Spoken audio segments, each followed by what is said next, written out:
बिस्मिल्लाहिर्रहमानिर्रहीम। अस्सलामुअलैकुम। कैसे हैं वीवर्स आप लोग? मैं तो बिल्कुल ठीक हूँ, अल्लाह का फजल व करम है। आप भी खैरियत, अल्लाह के फजल व करम से बिल्कुल ठीक होंगे। और मेरी दुआ है कि अल्लाह ताला आप सबको अपनी हिफ्ज़ व पनाह में रखे, इस वायरस से सबको अपनी हिफ्ज़ व पनाह में रखे। आमीन अल्लाहुम्मा आमीन। आज मैं आपकी फ़रमाइश पर, मेरी एक बेटी ने फ़रमाइश की थी कि ज़र्दा बताएं, तो अभी ईद तो चल रही है तो मैंने आपको ज़र्दे की रेसिपी दे रही हूँ। जी हाँ, आज आपको मैं ज़र्दा बनाना सिखाऊंगी इंशाल्लाह। और ये लिए है मैंने झलक राइस, ये सेला चावल है जो मैंने 1 कप और थोड़े से एक दिन 4 चम्मच, यानी 1 कप और चार चार चम्मच मैंने लिए हैं। और आप कहेंगे कि 4 चम्मच का क्या हिसाब है, चले आप 1 कप ले लीजिए। तो ये 1 कप चावल मैंने 3 घंटे के लिए, 2 घंटे के लिए भिगो दिए हैं। अच्छी तरह से धोकर वॉश कर कर आप इन्हें भिगो कर रख दीजिए। जी हाँ, और भूल जाएं इन्हें 2-3 घंटे के लिए। 4 घंटे भी भीगें तो कोई मसला नहीं है। ये देखें, मैंने इन्हें वॉश करके भिगोने के लिए रख दिए हैं। अब ये देखें, आधा कप में ये बॉल में है चावल धुले हुए। और जब ये 2 घंटे बाद आप देखेंगे तो ये बिल्कुल फुल हो चुका होगा आपका जो बॉल है, क्योंकि ये फूलते हैं पानी में। जब ये जाते हैं तो ये फूलते हैं। इन्हें जितनी देर आप भिगोएंगे ये इतने ही प्यारे बनेंगे, मज़ेदार। जी हाँ, टूटेंगे नहीं बिल्कुल। जी हाँ, ये भीग रहे हैं चावल, देख लीजिए आप अच्छी तरह से। और ये देखिए डबल हो चुके हैं, ये भीग चुके थे, देख लें आप। ये जो है कप हमारा, सॉरी बॉल जो है फुल हो चुका है, ये देख लीजिए। और ये आप हाथ से तोड़ेंगे ना, ये बिल्कुल टूट जाएंगे। ये देखिए बिल्कुल भीग चुके हैं। जी हाँ, अब हम आगे के प्रोसेस पे चलते हैं कि अब हमने इनका क्या करना है। सबसे पहले है चावल ही बॉईल करने हैं।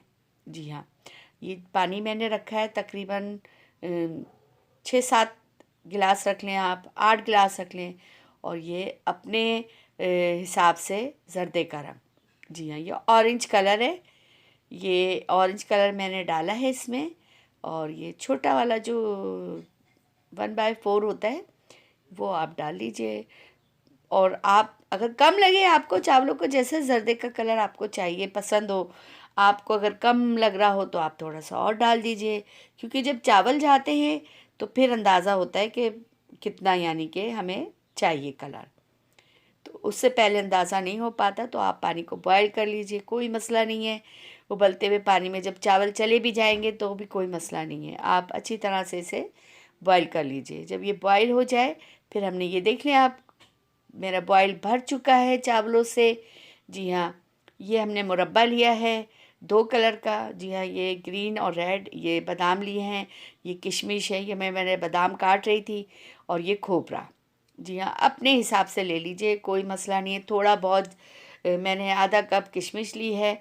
और तकरीबन 20 के करीब मैंने बादाम लिए हैं। और ये तकरीबन आधा ही कप मैंने खोपरा लिया है। जी हाँ, और अब मैं लूँगी बाकी की चीज़। आपको और भी चीज़ें अब ये काटना बता देती हूँ, आपने हाथ से कटिंग कर लेनी। आप चाहें तो बॉईल करके भी कटिंग कर सकते हैं, छिलका उतार कर भी कर सकते हैं। मैंने तो डायरेक्ट ही कटिंग कर लिए थे। जी हाँ, ये देख लीजिए आप, डायरेक्ट कटिंग कर लें आप। जी, कोई कोई इतना वो नहीं है कि इशू कि आप छिलका उतार कर ही इन्हें पकाएंगे तो वो हो जाएगा। ये देखिए चावल डबल हो चुके हैं। 1 कप के ये 2 कप बन चुके हैं। जी हाँ, 1 कप का बनाकर आप पहले ट्राई कीजिए, उसके बाद आप ज़्यादा की तरफ जाइएगा। क्योंकि क्वांटिटी से बढ़ा देते हैं।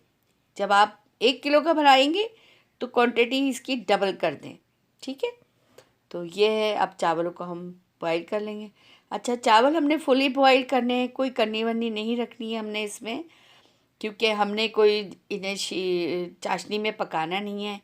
और हमने इन्हें फुल तैयार करने हैं। ये देख लीजिए आप, बिल्कुल तैयार हो जाएंगे ये। जब पक जाएं तो आप इन्हें देख लीजिए, थोड़ा थोड़ा चेक करते रहें कि चावल गले हैं या नहीं गले हैं। फुल आपको इन्हें गलाना है। ये देख लीजिए बिल्कुल तैयार है ये। अब मैं इन्हें थोड़ी देर में उतार लूँगी। और इन्हें आप छन्नी में पसा लीजिए, इनके अंदर बिल्कुल पानी ना हो। और बिल्कुल तैयारी पर हैं ये। फिर एक बार हम चेक कर लेते हैं। उस वक्त थोड़ी कसर थी, अब ये फुल तैयार हो चुके हैं। जी हाँ, बिल्कुल गल चुके हैं। फुल हमें गलाने हैं इन्हें, हमने कनी नहीं रखनी है। और ये देख लें आप, मैं आपको हर चीज़ इसलिए ज़्यादा बताती हूँ बेटा कि आपसे कोई मिस्टेक ना हो जाए। और ये देख लें, मैंने छन्नी में फंसा कर इन्हें प्लेट में रखे हुए हैं कि कुछ भी थोड़ा बहुत भी पानी होगा तो भी वो निकल जाएगा। और ये तैयार हो चुके हैं। ये 1 कप चावल देखें आप कितने सारे हो गए। जी हाँ, 1 कप चावल 2-3 कप हो जाते हैं। तो अंदाज़ा करें आप कि ये कितना सारा ज़र्दा बना है माशाल्लाह। और इसमें बरकत भी होती है। आप बिस्मिल्लाह करके शुरू करेंगे, इंशाल्लाह आपके हर काम में बरकत होगी, अल्लाह उसमें बहुत बरकत देगा। अच्छा, ये मैंने किशमिश, खोपरा और ये 6-7 मैंने इलायची ली हैं और लौंगे। मैं अभी आपको दिखा दूँगी। आधा कप से मैंने थोड़ा कम लिया है, घी में बनाया है मैंने ज़र्दा। आप जब भी बनाएं घी में बनाएं, बहुत लजीज बनेगा। घी का अपना एक टेस्ट होता है। जी हाँ, ज़र्दे में घी का अपना एक टेस्ट होता है। आप मक्खन में बनाएं, असली घी में बनाएं तो उसकी क्या बात है। असली घी था नहीं, वरना मैं असली घी में बनाती हूँ तो उसका टेस्ट ही अलहदा होता है। जी हाँ, और ज़र्दा भी एक तरीके से नहीं बनता, ये मैंने सिंपल तरीका आज आपको बताया है। मैं ये 8 लौंगे लिए मैंने और 8 ही इलायची ली हैं, ये रही छोटी इलायची। ये हम बघार में डालेंगे। जी हाँ, ये हमने घी को में कड़कड़ाएंगे अच्छी तरह से इन्हें।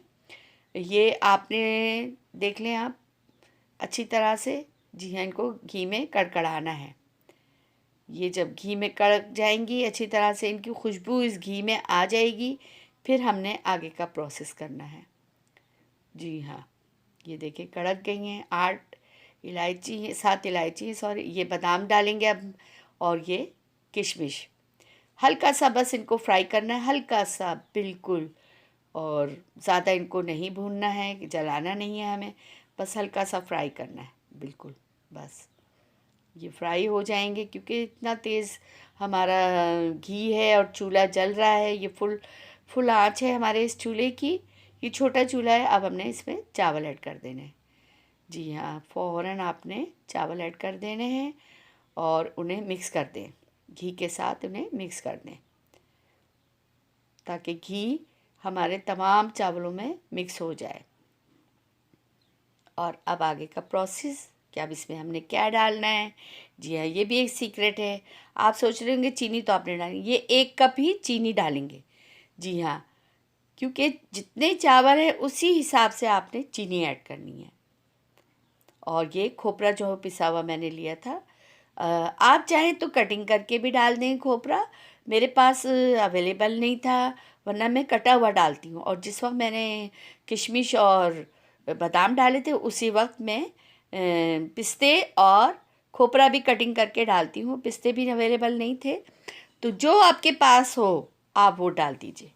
मेवा में जितना गुड़ डालेंगे इतना मीठा। तो बस ये जो है चीनी का हिसाब बिल्कुल बराबर रखिएगा। और इसे आपने दम पे रख देना है। और देखिए भाप थी उस पर ढकने पे, वो मैंने इसी में डाल दी।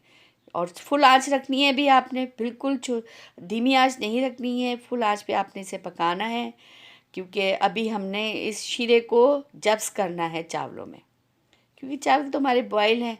चीनी का जो शीरा बनता है वो उसमें मिक्स हो जाएगा। जी हाँ, और थोड़ी थोड़ी देर बाद आप इसे चलाते रहें। नीचे नहीं लगना चाहिए, ये देखें आप, बिल्कुल नहीं लगना चाहिए। और जब देखें आप कि शीरा ख़त्म हो गया है और घी नीचे आ गया है, चावलों ने बिल्कुल शीरा पी लिया है, फिर हम इसे दम पर लगाएंगे 5 मिनट के लिए, क्योंकि ये तैयारी पर है। और बार बार आपने इसे चलाना है ताकि चीनी जो है सब चावलों में मिक्स हो जाए, कहीं कोई चावल फीका ना रहे। ये मैं केवड़ा डाल रही हूँ। जी हाँ, 1 चम्मच मैंने इसमें केवड़ा डाला है।